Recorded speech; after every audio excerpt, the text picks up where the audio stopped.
Leadership and Social Justice.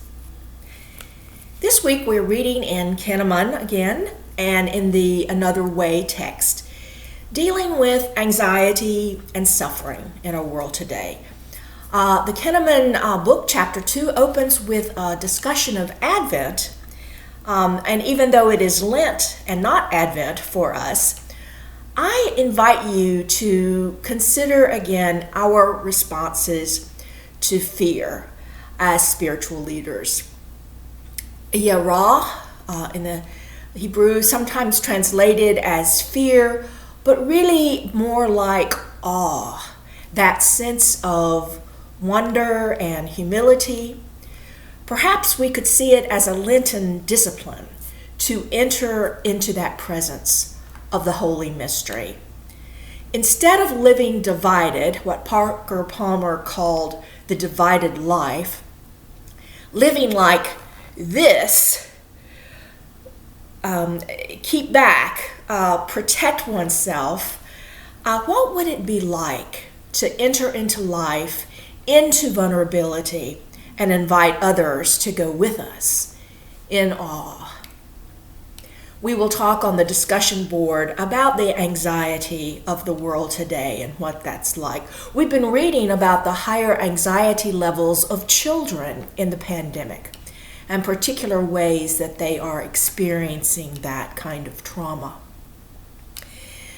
Chapter 4, in Another Way, contains a series of stories or vignettes on suffering and the theological reflections of the authors on those.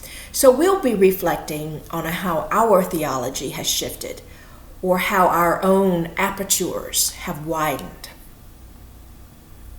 So previously, in the weeks past, we've been posting on the discussion board about how the arts are a powerful means of envisioning and embodying a new future, a way of changing and transforming reality. The noted philosopher of education, whom I really admire, Maxine Greene, considered art an act of social imagination that awakens social consciousness by allowing people to see things as they could be otherwise. Scenes of public protest throughout history have reawakened the performance of protest art and the use of arts to challenge oppressive systems. Art has been named as primary resistance to evil. For instance, the events of Ferguson, Missouri of some years back, and the protest around the death of Breonna Taylor in St. Louis gave rise to powerful creative responses, such as the documentary film Whose Streets, and I'll post a link to that for you. You've already watched some of those films that might be considered in this vein. Scholars of music have long recognized music's crucial role in the civil rights movement of the 20th century and lift up rappers and spoken word artists as similarly giving voice to 21st century movements toward racial and economic justice. Drama and dance groups create opportunities for personal transformation as well as working for social justice. Graffiti and other art forms can give expression to what is otherwise ineffable, offering alternative languages for meanings in defiance of status quo. So thank you for posting your own examples. I like to use these in small group work, workshops, classes, as they are often powerful game changers for people in ways that words or purely cognitive experiences don't always provide. Theologians have always engaged with arts as a means of prophetic leadership. And I'm going to post two examples from my own experience of Edward Hicks, who was an artist and Quaker preacher and theologian, and Paul Tillich's use of Picasso's Guernica, protesting not the Nazis' bombing of the Spanish town of that name.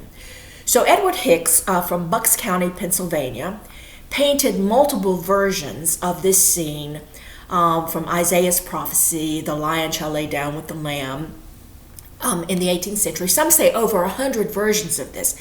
He paints the beast and the children, and off to the side, he puts William Penn, making a treaty with the indigenous peoples, a treaty that would be broken many times. And you'll note the irony of colonialism that he suggests. And also at that time, the issue of slavery was looming large over the horizon. So Hicks was calling people back to that biblical prophecy. Now, why would somebody paint the same scene 100 times? Well, I would call that an obsession. And was it because he was the never satisfied artist who was trying to get it right, the right shading, the right light? Maybe, but I don't think so. He was a preacher and a prophet and a pacifist, and he was preaching with his paintbrush. As long as he lived, the peaceable kingdom was his obsession. And if he were still alive, he would still be painting it because we haven't gotten it yet. So we still need to paint and preach the peaceable kingdom ourselves. But this prophecy of Isaiah, as admonishing as it is, also depicts hope and the process and promise of reconciliation and restoration.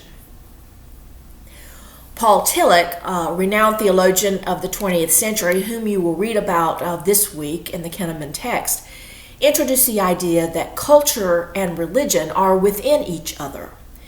His existential concept of religion eliminated the gap between the sacred and the secular. Tillich called religion the state of being grasped by an ultimate concern.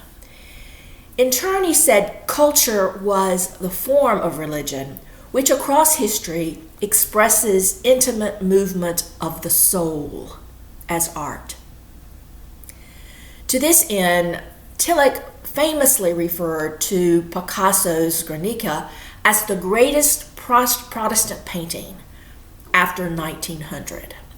And Tillich saw this explicit war painting as a protest against the way that humans are simultaneously estranged from the divine enough to engage in genocide, and yet the work of art also hints that humans long for the divine. So I invite you to consider these and to dive into the writing prompts with an awe-filled mind. Blessings on your Lenten journey.